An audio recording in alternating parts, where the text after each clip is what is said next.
রেসিপিটা শুধুমাত্র তাদের জন্য যারা এই মাছটা খেতে খুবই পছন্দ করেন।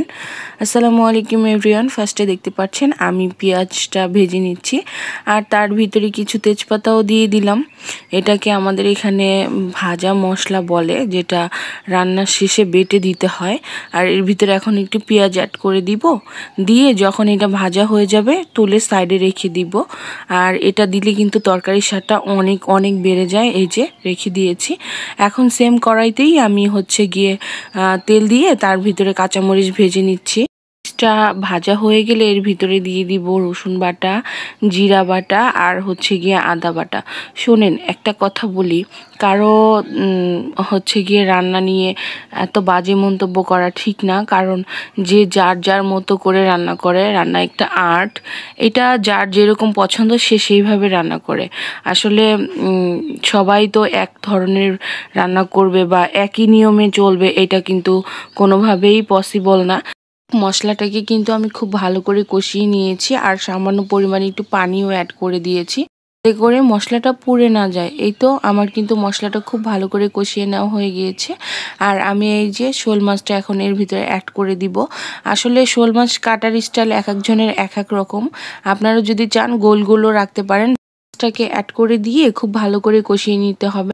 মাছটা যত ভালো করে কষাবেন তরকারিটা কিন্তু ততটাই মজা হবে। আর দেখতে পাচ্ছেন তো কতটা সুন্দর কালার চলে এসেছে।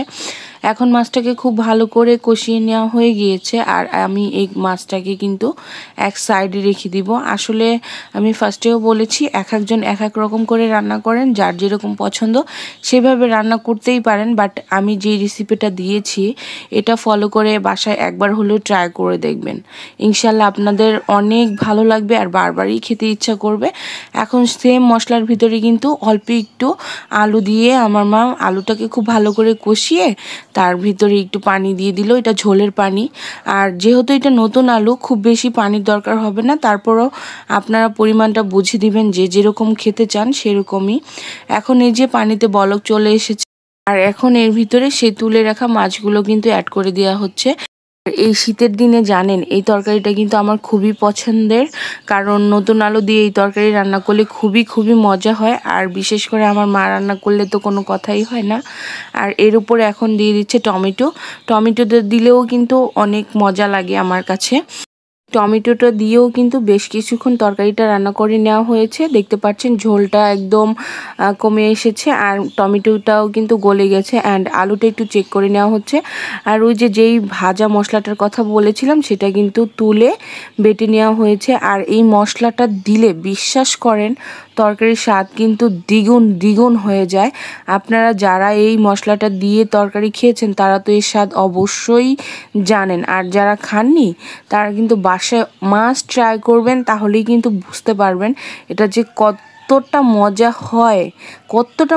আসলে আপনাদেরকে বলে বোঝানো সম্ভব না। আপনারা বাসায় অবশ্যই ট্রাই করলে বুঝতে পারবেন। আর 2-4 মিনিট তরকারিটাকে জাল করে নিলেই কিন্তু হয়ে যাবে তরকারিটা। দেখতে পাচ্ছেন ঝোলটা আসলে আপনাদের উপর ডিপেন্ড করবে। এই যে আমি একটু পরিবেশন করেও আপনাদেরকে দেখিয়ে দিলাম। এখন তরকারিটার চেহারা দেখলেই খেতে ইচ্ছা করবে, কতটা সুন্দর লুক হয়েছে মাশাল্লাহ। আশা করছি আজকের রেসিপিটা আপনাদের কাছে অনেক ভালো লাগবে। আর ভালো লাগলে কিন্তু শেয়ার করতে একদম ভুলবেন না। লাইক কমেন্টের মাধ্যমে আপনাদের মতামত অবশ্যই জানাবেন। আর যারা পেজটাকে ফলো দিয়েছেন, সাবস্ক্রাইব করেছেন, তাদেরকে জানাচ্ছি মন থেকে আন্তরিক শুভেচ্ছা। আর যারা করেননি আশা করছি করে নেবেন ইনশাআল্লাহ।